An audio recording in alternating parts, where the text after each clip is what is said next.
To और MG inter college. और sir का पहला सवाल था कि मैं अपने 25 साल में, अगले 25 साल में मैं क्या देखना चाहता हूँ। तो 25 साल बाद मैं अपना ऐसा भारत देखना चाहता हूँ कि न किसी के बीच में भेदभाव हो, न किसी के बीच में कोई भी दूसरा, जैसे कि मान लीजिए हिंदू मुस्लिम सिख ईसाई, जैसे कोई भेदभाव सब खत्म हो जाए और हमारा भारत एक स्वतंत्र नागरिक। अब ये देखिए, हम लोग वैसे तो हम लोग कहते हैं कि हम स्वतंत्र हैं, लेकिन हम बस शारीरिक रूप से स्वतंत्र हैं, मानसिक रूप से स्वतंत्र नहीं है। हम स्वतंत्रता का मतलब ये नहीं कि हम घूमते रहे फिरते रहे, ये सब स्वतंत्रता नहीं है। हम जब तक मानसिक रूप से स्वतंत्र नहीं होंगे तब तक हम रियली में स्वतंत्र नहीं है। तो और सर का दूसरा सवाल है कि मैं अपने लाइफ में क्या चेंज कर सकता हूँ। तो मैं अपने लाइफ में पॉलिटिशियन को चेंज करना चाहता हूँ, क्योंकि हमारे जो इस समय पॉलिटिक्स में चल रहा है कि जो दो पार्टी है वो अपने दूसरी पार्टी को गिराना चाहती है, बल्कि कुछ भी करके गिराना चाहती है। अभी बिहार में जो शिक्षा के रूप में किया गया है कि जो बोल रहे हैं योगी सरकार ने किया, उन्होंने सारे स्टूडेंट को इसे वीडियो वायरल हुआ कि उन्होंने लाठी मारा, मतलब बहुत ज्यादा स्टूडेंट को चोट लगी। तो ये सब नहीं होना चाहिए। एक साधारण रूप से अगर कि हमको जीना है तो पॉलिटिक्स को चेंज करना पड़ेगा, और इसका जिम्मेदार बस हम लोग हैं। अगर कि हम लोग सही लोग चुनते हैं तो हम लोग का जो हम लोग सही लोग चुनते हैं तो हम लोग अपना सही भविष्य चुनते हैं।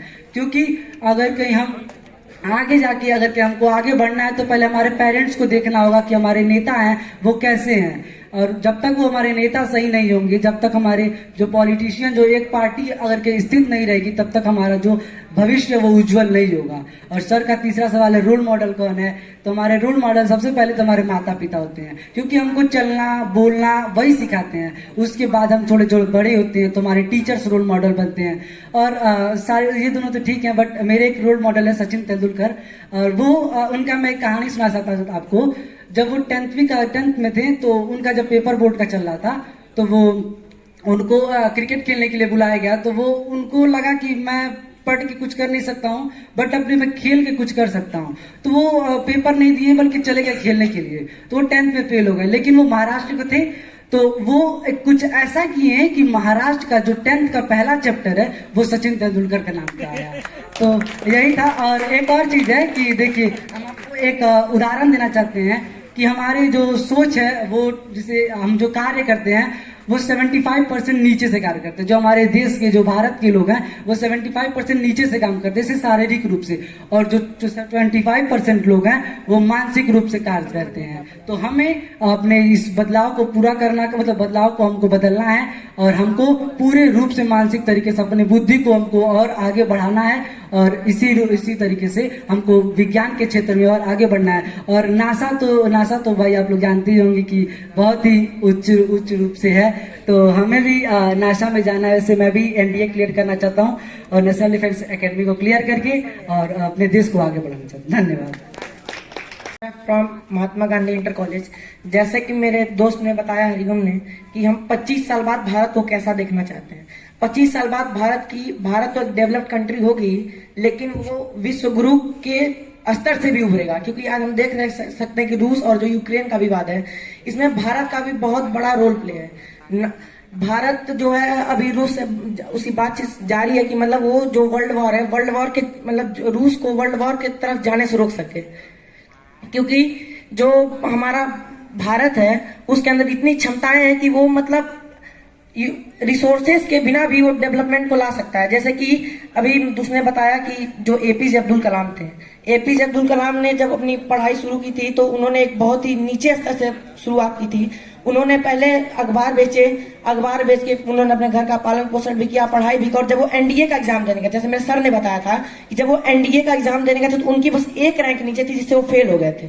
लेकिन वो वहां पे रुके नहीं, वो उन्होंने और प्रयत्न रखा और वो डीआरडीओ में सीनियर साइंटिस्ट के रूप में ज्वाइन किया था। और वहां से वो एक प्राइम मिनिस्टर तक का जो उन्होंने सफर तय किया 2007 से 2012 तक, प्रेसिडेंट का सफर, ये भी बहुत महत्वपूर्ण था। और दूसरा सवाल है कि मेरा रोल मॉडल कौन है। मेरे रोल मॉडल, जैसे मेरे दोस्त ने बताया कि एपीजे अब्दुल कलाम, क्योंकि मुझे भी इंजीनियरिंग सेक्टर से बहुत लगाव है, तो मेरे भी रोल मॉडल जो है एपीजे अब्दुल कलाम है। कि उन्होंने इतने रिसोर्सेज कम होने के बाद भी इंडिया को जैसे कि एज अ अनडेवलप्ड कंट्री नहीं बनाया, उन्होंने इंडिया को डेवलप किया। न्यूक्लियर वेपन का उनका बहुत बड़ा योगदान है। जैसे एक वाकया है, जो अटल जी जिस टाइम प्रधानमंत्री थे, तो उनके पहले इंदिरा गांधी जो थी, उन्होंने लिटिल स्माइलिंग बुद्धा नाम से जो परीक्षण किया था, वो भारत का असफल रहा था। लेकिन जब एपीजे अब्दुल कलाम जब आए रिसर्च में, तो उन्होंने उस परीक्षण को सफल बनाया था। उन्होंने उस परीक्षण में भारत को सफल बनाया था। और अमेरिका जो आज हम लोग का साथ देता है, उसने उस पे भारत पे 3 प्रतिबंध लगाए थे, जिसे भारत ने उसे बखूबी अपने बुद्धिमत्ता से, अपने साहस से उसको पार किया था। उन्होंने कहा था कि आप मिसाइल का परीक्षण मतलब जमीन पे नहीं कर सकते हैं।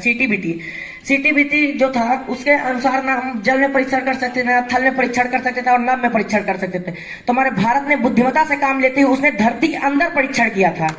तो और उसके बाद से न्यूक्लियर नॉन प्रोफिशन ट्रीटी, एक ऐसी संधि थी जिससे कोई भी देश भारत को यूरेनियम नहीं देता था परमाणु बनाने के लिए। लेकिन भारत ने खुद से अपने केरला के खान से यूरेनियम निकाल के उन्हें अपना परमाणु परीक्षण सफल किया था। तो ऐसे हम इंस्पायर होते हैं एपीजे अब्दुल कलाम से। मैम, 3rd क्वेश्चन क्या था प्लीज। 25 वर्ष के बाद, और वो तो बता दिया रोल मॉडल, ठीक है, क्या थैंक यू। बदलाव चाहते हैं? Thank you ma'am. जो बदलाव है मैम, शिक्षा के क्षेत्र में बदलाव चाहते हैं।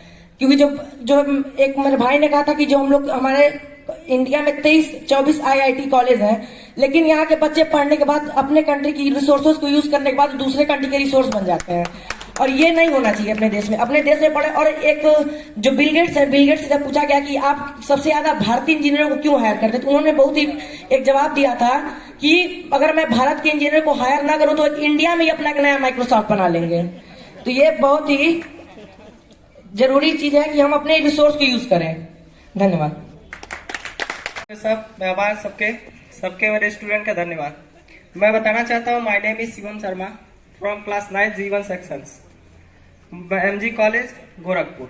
मैं पहला चाहता हूँ कि इस मॉडर्न युग में क्या बदलना चाहिए। सबसे पहले हमारे देश में शिक्षा बदलना चाहिए, क्योंकि एक जापान एक देश है जहाँ पे शिक्षा से ही पूरा देश विकसित हो गया। कई सारे फ्लड आए, इंस्ट्रक्शन, कई सारी चीजें आई।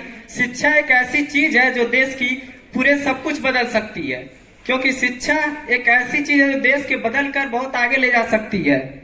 हमारे देश के मैं चाहता हूं कि कई सारे ऐसे जो इंडस्ट्री है जहाँ पे बच्चे एडमिशन नहीं करा सकते, वहाँ पे बहुत सारी फीसें ली जा रही हैं, लेकिन बच्चे चाहते हैं कि हम इसरो में जाए, एनडीए में जाए, कई सारी जगह जाए। मैं चाहता हूँ कि एनडीए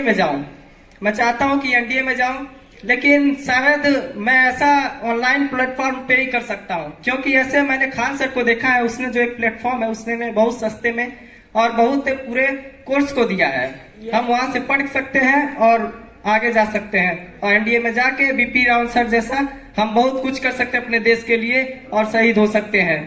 क्योंकि हमारे देश में 25 साल बाद मैं सोचता हूँ कि एक छोटा सा बच्चा जो हो, वो भी शिक्षा के बारे में सब कुछ जाने। क्यों कहते हैं, सपने वो नहीं होते जो सो के देखे जाते हैं, सपने वो होते हैं जो जाग कर देखे जाते हैं।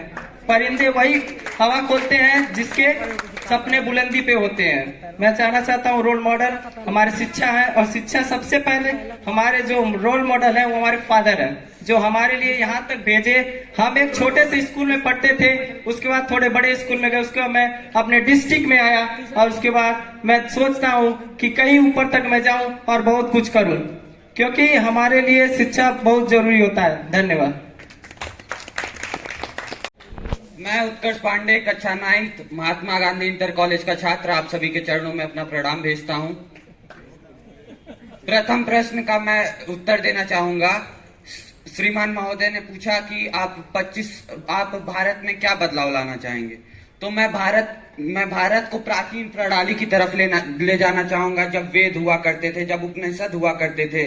क्योंकि आइंस्टाइन, आइजैक न्यूटन, ये सब वैदिक मैथ्स के स्टूडेंट्स रह चुके हैं। वेदों में ऐसे प्रश्नों का हल है जो कहीं नहीं है।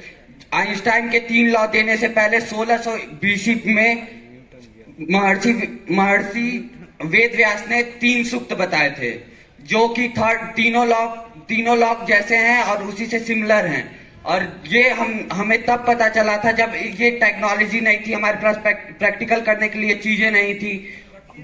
बहुत सी चीजें हमारे पास तब नहीं थी, फिर भी हमने ये थर्मोडायनेमिक्स, हमने ये फिजिक्स, हमने केमिस्ट्री, कई सारे चीजों पे अध्ययन किया और उनको शोध किया और हमने निखारा कि ये क्या कर सकते हैं और ये क्या है। और जैसे कि एटम, डाल्टन, ये सब अभी 1500 ईस्वी के बाद आए हैं, जबकि महर्षि कनद ने परमाणु रिएक्टर सब कई सालों पहले उपनिषदों में लिखा है। उन्होंने अपना सिद्धांत दिया, अष्टांग सिद्धांत, उसमें लिखा है। और दूसरे प्रश्न, 25 साल बाद आप क्या बदलाव देखना चाहेंगे? मैं 25 साल बाद भारत को 1000 साल पीछे का एंशियंट प्रणाली का देखना चाहूंगा। जैसे पहले के लोग होते थे, जैसे पहले का स्ट्रक्चर होता था, उस समय का बृहद्रेश्वर टेम्पल जो इतना बड़ा है, वो खाली लिंक लॉक्ड ईंटों से बना हुआ है, फिर भी आज तक वो नहीं गिरा। उसके ऊपर 500 टन का पत्थर रखा हुआ है, फिर भी आज तक वो नहीं गिरा।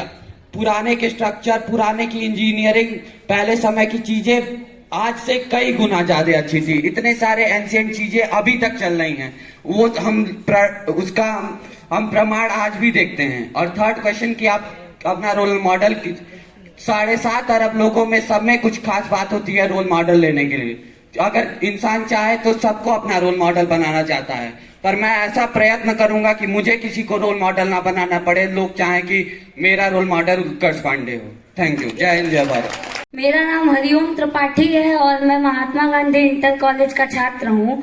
तो सर ने जैसा कहा कि 25 साल बाद इंडिया कैसी कंट्री होगी, तो ऑब्वियसली इंडिया डेवलप्ड कंट्री होगी, क्योंकि एज इट इज आपने ये भी पूछा कि मेरा रोल मॉडल क्या है, तो सबका रोल मॉडल उनका टीचर ही होता है, लेकिन वो तो है ही।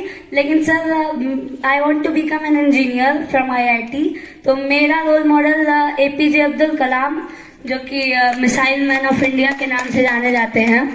तो सर, APJ अब्दुल कलाम जब बहुत असमंजस में थे, तो उनके टीचर ने उनसे कहा कि तुम भगवत गीता पढ़ो। तो भगवत गीता का एक श्लोक मैं बोलना चाहूंगा, नैनम छिद्दन्ति शस्त्राणि नैनम दहति पावक न चैनम क्लेदयन्त्यापो न शोषयति मारुतः। It means soul can neither be created nor be destroyed. It can be transferred from one body to another. But हमने according to law of thermodynamics हमने ये भी पढ़ा है कि ऊर्जा को ना ही बनाया जा सकता है और ऊर्जा को ना ही डिस्ट्रॉय किया जा सकता है। तो भगवत गीता से इंस्पायर होके अगर हम साइंस के क्षेत्र में कुछ करें तो obviously India will be an developed country. Thank you so much. मतलब जैसे कि सर ने पूछा आप क्या बदलना चाहते हैं, तो मैं मतलब सोशल मीडिया प्लेटफॉर्म्स पे कुछ ऐसे चीजें जिसमें मैं बदलना चाहता हूँ। पहला तो ये जो गेम्स हैं, मतलब इससे कई लोग, मतलब बच्चों के मतलब बुरा असर पड़ता है, कई बच्चे सुसाइड कर लेते हैं और हमारी युवा पीढ़ी सिर्फ इस गेम में फंस जाती है। तो मैं मतलब गवर्नमेंट से अपील करना चाहूंगा कि ऐसे गेम्स को जो मतलब हार्मफुल है, जो एडिक्टिव है, उन गेम्स को बैन करा जाए और मतलब एजुकेशन के क्षेत्र में और मतलब कुछ बड़ा किया जाए और हमें अपना खुद का गेम बनाया। जैसे फॉर एग्जांपल जब PUBG था, PUBG बैन हुआ लेकिन फिर आया, फिर बच्चे खेल रहे हैं, फिर एडिक्ट हो रहे हैं और कई बच्चे इससे मर रहे हैं, कई सुसाइड कर ले रहे हैं, कई अपने मतलब अभी न्यूज में आया था कि अपने पेरेंट्स को मार दिया गेम के लिए, कई बच्चे उसमें पैसे हार जा रहे हैं, लगा रहे हैं उसमें। तो इस सब पे मतलब गवर्नमेंट देख रही है, लेकिन बैन किया था लेकिन फिर ये वापस आया, तो हमें इसको बैन करना चाहिए। और दूसरा प्रश्न था सर का कि हम 25 साल बाद मतलब भारत को कैसे देखते हैं, तो मतलब 25 साल बाद मतलब भारत तो एक आधुनिक मतलब है, अभी विकास कर ही रहा है, पूरे वर्ल्ड में सबसे ज्यादा विकास करने वाला देश है हमारा भारत।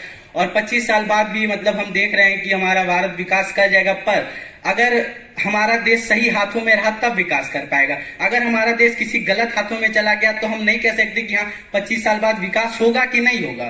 तो हमें मतलब अभी मतलब इलेक्शंस भी चल रहे हैं, तो हमें अपना मतदान उनको देना है जो हमारे मतलब भारत को आगे बढ़ा सके, उन्हें नहीं देना है कि जो भारत को बेच दें। और सर ने तीसरा सवाल पूछा था कि हमारा रोल मॉडल कौन है, तो जैसे कि सब बच्चों ने कहा कि हर एक स्टूडेंट का रोल मॉडल उनका टीचर होता है, जो उनको सही गलत सबके बारे में बताता है। तो मेरा रोल मॉडल मेरे सर हैं, SK मिश्रा सर, जिन्होंने मुझे सब कुछ बताया, मतलब मुझे गलत राह से अच्छे राह पे लाया। Thank you sir, thank you sir. क्या चेंज करना चाहते हो आप, क्या चेंज करना चाहते हो? और दूसरा ये कौन आपका रोल मॉडल है, और आज से 25 साल बाद क्या देखते हो आप? आखिरी सवाल का जवाब मैं पहले देना चाहता हूँ कि आखिर 25 साल बाद आखिर भारत के अंदर हम लोग क्या देखने को पाएंगे। तो सर भारत उस समय इतना विकसित हो चुका होगा कि वो और विकासशील देशों को आगे बढ़ाने के लिए सब भारत से मदद लेंगे। इतना विकसित, और वो विकसित करने में हम जैसे लोगों का, हम जैसे नागरिक का, हम जैसे युवा का, हम जैसे लोगों के युवा का, शिक्षक गण का सम्मान अगर ऐसे ही हम लोग देते रहें और उनका ज्ञान हम लोग ऐसे ही प्राप्त करते रहें और हम लोग अपनी संस्कृति को न छोड़ते हुए अगर हम आगे बढ़ गए तो 100 साल बाद भारत विकसित तो होगा ही, हो रहा है, लेकिन वो दूसरे देशों को भी विकासशील देशों को भी विकसित करने में मदद करेगा और बाकी सब देश हमसे प्रेरणा लेके आगे बढ़ने की चेष्टा करेंगे। दूसरा सवाल ये है कि आप क्या चेंज करना चाहते हैं, अगर मतलब क्या नहीं हो पाई। तो सर हम जैसा कहना चाहते हैं कि जैसे ये जो धर्म पात जो पक्षपात है कि मतलब धर्म से कि हम हिंदू हैं, हम ब्राह्मण हैं, हम क्षत्रिय हैं, अगर भारत से ये हट गए, ये चीजें अगर हट गई ना तो सही बता रहे भारत उस बुलंदियों को छुएगा जो अमेरिका तक नहीं छू सकता है। अमेरिका क्या है, हमारे सामने ही तो था। पहले जब भारत आजाद नहीं हुआ था उसके पहले से भारत के लोगों ने ऐसी ऐसी खोजें कर दी कि जो अब अमेरिका उसका रोल मॉडल लेता है। जैसे कि अमेरिका हम लोग का रोल मॉडल लेता है, फिर हम लोग से बताता है वो सब चीजें, और भारत के लोग वो सब पहले जान के भी अनजान बनते हैं वो चीजें। जैसे कि नीम की पत्तियां में आज के लगभग 50-60 साल पहले, उससे भी पहले लोगों ने बता दी थी। पहले से नीम के दातुन करते थे कि नहीं, आपके पूर्वज करते थे, लेकिन अब उसी का पेस्ट बनाया जाता है कि नीम और हल्दी से मिले हुए ये पेस्ट, इसका साबुन। तो आखिर वो सब आयुर्वेद ही तो है। आज आयुर्वेद को आगे बढ़ाना चाहिए। और आज टेलीकम्युनिकेशन की बात करते हैं कि अगर जैसे कि जियो, एयरटेल, ये सब कंपनियां आगे बढ़ रही हैं भारत से, और भारत का एक कंपनी है BSNL जो गवर्नमेंट उसको कंट्रोल करती है। अगर भारत अगर उस BSNL को अगर कंट्रोल करे और उस पर और काम करे तो BSNL अगर भारतीय कंपनी आगे बढ़ती है तो उससे ये प्रॉफिट होगा कि हमारी इकोनॉमिक कंडीशन आगे बढ़ेगी, जिससे हम और देशों को भी मतलब वो नेटवर्क BSNL का दे सकते हैं। हम क्यों एयरटेल को अपनाएं। आज 75 रुपए, लगभग 80 रुपए, कुछ ही मतलब 100 के अंदर ही रुपीज में हम उस BSNL का रिचार्ज करें तो 6-7 महीने चलता है। तो क्यों ना हम एक BSNL सिम खरीद के अपने पास रखे, जिससे वो कंपनी आगे बढ़े। हम दूसरे विदेशी कंपनी के निवेशों को और आगे बढ़ा रहे हैं, जिससे वो देश हमसे और आगे बढ़ते जा रहे हैं। हमको आगे बढ़ने देना नहीं है, हमको उन्हीं को बीट करके ऐसा हराना है ना कि दोबारा वो कंपनी आने का नाम ले। हमको उन्हीं से सीखना है, उन्हीं से सीख के उनको हराना है, जैसे अंग्रेज हमसे किया करते थे।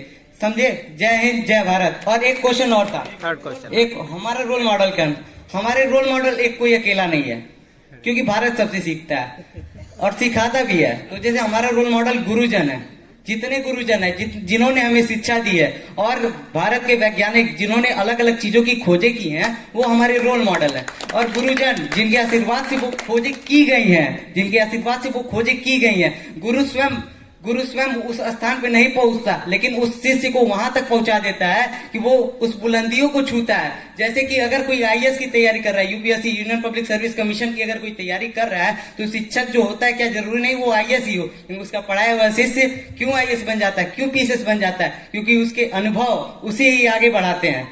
वो अनुभव ऐसी चीज है जो किसी भी व्यक्ति की जिंदगी को बदल देती है। आप सोचेंगे अनुभव आखिर आता कहाँ से है। किसी भी पर्सन के अंदर अनुभव अगर आना चाहे तो उसके लिए समय लगता है, लेकिन वही गुरु 25 साल का अनुभव कुछ ही सालों में दे देता है। वो 25 साल का अनुभव हमको कुछ ही दिनों में दे देता है, जिससे हम और आगे बढ़ जाते हैं। और हम आपको बताना चाहते हैं, पाब्लो पिलास्को नाम के एक पेंटर थे, आप लोग शायद कहानी सुने भी होंगे। तो उन्होंने एक होटल में थे, तो आया एक उनका फैन, बोला कि सर एक पेंटिंग बना दीजिए, आप पाब्लो पिलास्को हैं, हम आपको पहचान रहे हैं। तो सर वो बोले 1 सेकंड में वो पेन लिए, उसके बाद लगभग 5 मिनट में उन्होंने एक पेंटिंग तैयार की, उसके बाद उसको दे दी। तो वो बोला सर मैं इसको जाके फ्रेमिंग करवा दूंगा। तो वो बोले कि फ्रेमिंग करवाने से पहले जाके इसकी मार्केट में प्राइस पूछ लो। तो पता चला कि 25 से 30 लाख रुपीस उस पेंटिंग की प्राइस थी। तो बाद में ये पता चला कि वो आके दोबारा आया, सर पाब्लो पिलास्को सर ये देखिए, ये जो 5 मिनट में आपने जो ड्राइंग बनाई है उसकी कीमत 25 से 30 लाख रुपए है, तो क्या सर आप वो पेंटिंग हमें भी सिखा सकते हैं। तब उनका जो उत्तर रहा वो ऐसा हम लोग के लिए प्रेरणादायक है कि ये जो मैंने 5 मिनट में जो पेंटिंग बनाई है ना, उसके पीछे 30-40 साल का एक्सपीरियंस है, जो आज तुमको 25-30 लाख रुपए दिलाने की कोशिश कर रहा है। उसको सीखना है तो तुमको गुरु की आवश्यकता जरूर है। जय हिंद, जय भारत। इंटर कॉलेज के कक्षा 9 के जीवन का छात्र हूँ। सबसे पहले मैं महोदय जी को तहे दिल से धन्यवाद करता हूँ कि जिन्होंने मुझे मंच पे आने का अवसर दिया है। जैसे कि महोदय जी ने क्वेश्चन किया है कि आप अपने जीवन में क्या बदलाव कर सकते हैं और देश में, जैसे कि मैं जहाँ तक सोचता हूँ हमें देश में और अपने जीवन में काफी संघर्ष करना है और काफी बदलाव लाना है। बीते कुछ दिनों में हमने कोरोना क्राइसिस को देखा, जिससे मेरा देश काफी प्रभावित रहा। उसमें मेरा देश प्रभावित इसलिए था क्योंकि यहाँ पे कोरोना की जो भी अस्पताल थे उसमें बेड, ऑक्सीजन एक्सेट्रा चीजें की कमियों के कारण काफी ज्यादा लोगों की मृत्यु हुई और समय पे डॉक्टर भी नहीं मिल पाते थे। एक मेरा मानना है कि मेरा भी एक सपना डॉक्टर ही बनना है और मेरे पिताजी भी एक BMS का एंट्रेंस एग्जाम पास कर लिए थे, लेकिन इतना पैसा उस समय नहीं था कि वो पढ़ सकें उस पढ़ाई को। मैं यही प्रयास करूंगा कि एक दिन मैं भी आज IMCR के परिसर में मतलब आया हूं और मैं एक दिन मेरा भी सपना है कि मैं BRD में ही अपना एडमिशन कराऊं। मैं इसके लिए कुछ भी कर सकता हूं, चाहे कितना भी मेहनत करना हो मैं करूंगा और यहां तक मैं आऊंगा। और फिर महोदय जी, दूसरा मैं आग्रह करता हूं कि क्वेश्चन थोड़ा बता दें। आज से 25 वर्ष के बाद आप भारत को किस तरह देखते हैं? महोदय जी, मेरा मानना है कि मैं आज से 25 वर्ष बाद मैं भारत को ऐसा देखना चाहता हूं कि भारत को अपने दृढ़ संकल्प पे ही रहना चाहिए। जैसे कि चाहे किसी भी एरिया में हो जाए, चाहे वह मेडिकल लाइन में हो जाए, चाहे सिविल सर्विस में हो जाए, चाहे अनदर प्राइवेट जॉब में हो जाए, मैं यही चाहूंगा कि देश में काफी ज्यादा मरीज कम हो। मरीज अभी इस समय भारत में अनेक बीमारी चल रही है, जिसका मतलब खोज अभी देश में चल रहा है और अनेक बीमारी अनेक प्रकार की बीमारियों से सब मृत्यु हो जा रही है। इस पे रिसर्च चल रहा है। मेरा जहां तक संकल्प है कि मैं देश के लिए कुछ बड़ा करूंगा और मैं आज से 25 साल बाद देश में देश को एक ऊंचे स्तर तक पहुंचाने का मतलब मेरा प्रयास रहेगा। आपके रोल मॉडल? मेरे रोल मॉडल मेरे शिक्षक गुरु हैं और मेरे पिताजी है, जिन्होंने मेरे पिताजी का सपना पूरा नहीं हो पाया। वो एक BMS बनना चाहते थे, उन्होंने अपने जीवन में काफी मेहनत किया लेकिन उन्होंने वो बन नहीं पाए। वो प्रेजेंट टाइम में इस टाइम वो किसान है और उनका काफी ज्यादा अनुभव है खेती बाड़ी में। तो मैं उनसे यही सीख लेता हूँ कि वो हमें दिन प्रतिदिन प्रेरित करते हैं कि बेटा जीवन में कितना भी परेशानियों आ जाए तुम उससे मतलब लड़ना। और आज मैं गोरखपुर महात्मा गांधी इंटर कॉलेज में मेरा दाखिला हुआ। यहाँ पे मैं अकेले रहता हूँ। हम अपना पूरा मैं भोजन वगैरह वगैरह सब मैं कोई भी काम मैं अकेला ही करता हूँ। तो मेरा प्रयास रहेगा कि मैं देश को और अपने आप को, अपने शिक्षकगण को एक ऊंची स्तर तक उनको सम्मान दे सकूं। धन्यवाद। Research sir, RMRC regional medical research centre Gorakhpur. Sir इस समय तो ICMR के जानते नहीं है, लेकिन सर इस समय काफी ऊंचाई तक सर चल रहा है। सर अभी नया ये बना है सर, यहाँ तक हम जा रहे हैं। सर नहीं अभी सुने नहीं है, लेकिन ऑनलाइन ऑफलाइन क्लास करते वक्त कभी कुछ नहीं सुनाई दिया? कोवैक्सीन, कोविशील्ड, कोरोना के काल में ICMR का कहीं नाम नहीं सुना। और कोई जानता है ICMR के बारे में? लोग कुछ बोलना चाहें? खड़े हो जाओ। ICMR के बारे में I am Ankit Soni from MG inter college Gorakhpur. मैं ICMR का फुल फॉर्म बता रहा था, Indian council medical research, and RMRC का फुल फॉर्म है regional medical research centre Gorakhpur. Sir वही बताया था कि मतलब वैक्सीन में इनका बहुत बड़ा योगदान रहा ICMR का। और सर वैक्सीन को तो खोजने में भारत बायोटेक ने अपना फर्स्ट दिखाया था कोवैक्सीन को। वही चीज सर बताया। Thank you. 92 सर बस मैं इतना ही कहना चाहूँगा यहाँ पे कि मतलब हमारे देश के जो बच्चे हैं काफ़ी मतलब कुछ परेशानियों की वजह से वो आगे नहीं पढ़ पाते, जैसे सर रेसिज्म हो गया, कास्ट हो गया, इन सब दिक्कतों की वजह से वो आगे नहीं पढ़ सकते, मतलब उनको रोक दिया जाता है मतलब कास्ट के चलते। और कई मतलब कहीं पे देखा जाता है कि सर पावर जिसके पास ज्यादा मतलब पैसा होता है वही मतलब एडमिशन करवा पाता। सर इसके लिए गवर्नमेंट को कुछ करना चाहिए। यस सर, गवर्नमेंट को कुछ करना चाहिए। G2 from MG inter college. और मैं ये कहना चाहता हूँ कि जो मेरे भाई ने कहा अभी कि मेरा देश बहुत नीचे से ऊपर आया है, तो इसमें हमारी देश के बड़े बड़े वैज्ञानिक का बहुत ही बड़ा हाथ है, जैसे कि APJ अब्दुल कलाम। और इन्होंने कहा कि वो पेपर बेच के अपने को बहुत ही बड़ा बनाया है। तो हमने ये कहना चाहता हूँ कि जिसको सभी चीज मिलती है तो वो कुछ बन नहीं पाता है, जिसको बहुत कम चीज मिलती है वो बड़ा होता है। जैसे कि अभी हम आपको सब कुछ प्रोवाइड करते हैं, हमें इस समय सब कुछ मिल रहा है, लेकिन कुछ हमारे दोस्त हैं जो बस पैसे कमाने के लिए होते हैं। ये नहीं सोचते हैं कि मैं कुछ बन के पढ़ा होके अपने देश के लिए मैं आगे बढ़ूं और अपने देश को मैं बहुत ऊंचा करूं। पहले हमारा देश बहुत ही नीचे था, पहले हमारे देश को कोई भी देश दूसरा देश टक्कर दे सकता था, लेकिन अब इस समय प्रधानमंत्री जी मोदी जब अब यहाँ पे आए हैं तो हमारे देश को बहुत ही ऊपर लेकर गए। और हम भी इस समय ऐसी पढ़ाई करेंगे और बड़े बन के अपने देश को सबसे ऊपर। इस समय लोग कहते हैं कि अमेरिका चाइना बहुत ही ऊंचे है, लेकिन हम इस समय कहते हैं कि हमारा भारत सबसे ऊपर है। और लोग जब बीच में जाते हैं किसी के तो वो इंग्लिश बोलना चाहते हैं कि उनकी जो रेपुटेशन होती है वो खराब हो जाती है हिंदी बोलने से। तो हम ये कहना चाहते हैं कि हिंदी हमारा राष्ट्रभाषा है तो हमको हिंदी बोलनी चाहिए। हिंदी बोलने में हम क्या शर्म आती है? हिंदी हमारी राष्ट्रभाषा तो हम हिंदी ही बोलेंगे। कहीं भी जाकर हम अपनी राष्ट्रभाषा को नहीं भूल सकते हैं। धन्यवाद। नासा में चले जाते हैं, तो ऐसे हम लोग इंडिया में रहना चाहिए ना, इंडिया में पढ़ना चाहिए, इंडिया में नासा में रहना चाहिए। सब यहाँ से जाके सब इसरो में नासा में चले जाते हैं, वहाँ पे करते हैं और उन लोग का नाम होता है। ऐसे इंडिया का नाम करना चाहिए ना। Thank you sir. एक बार अपना इंट्रोडक्शन एक बार फिर बोल दो बेटा। मैं क्लास 9 G2 महात्मा गांधी से, Mahatma Gandhi bank road inter college 9 G2। जैसा कि हमारे मतलब फ्रेंड ने कहा कि यहाँ पे मतलब कुछ लोग ध्यान नहीं दे रहे थे और हमें मतलब जो भी यहाँ पे दिखाया गया उसे ध्यान पूर्वक देखना चाहिए था, उससे एक सीख लेनी चाहिए थी कि कैसे मतलब वो मतलब हमारे फ्रेंड कह रहे थे कि हम लोग नीचे से ऊपर तक गए हैं और हमें इस पे मतलब कई कोशिश करनी चाहिए, हमें अपनी पढ़ाई पे ध्यान देना चाहिए, मतलब क्या कहते हैं शिक्षा पे ध्यान देना चाहिए।